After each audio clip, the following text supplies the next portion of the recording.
రాతితో ఆలయాలు నిర్మించడం సాధారణం, కానీ కొండను తొలిచి ఆలయాలను నిర్మించడం అరుదైన శిల్పకళ. అలా ప్రత్యేకత కలిగిన శైవ పుణ్యక్షేత్రం ప్రకాశం జిల్లా చంద్రశేఖరపురం మండలంలోని అబ్బవరం కొత్తపల్లి గ్రామానికి 5 కిలోమీటర్ల దూరంలో ఉన్న భైరవకోన. ఇది 9వ శతాబ్దానికి చెందిన ప్రాచీన క్షేత్రం. ఇక్కడ ఒకే కొండపై 8 శివాలయాలను నఖశిల్పంగా చెక్కారు. ఈ ఆలయాల్లోని శివలింగాలు నల్లరాయితో చెక్కి ప్రతిష్ఠించబడ్డాయి.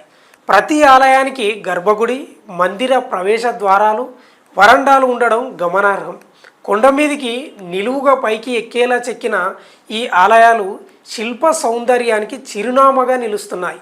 కొండ మధ్యలో ఉన్న ప్రధాన గుహలో భైరవేశ్వరుడు కొలువై ఉన్నాడు.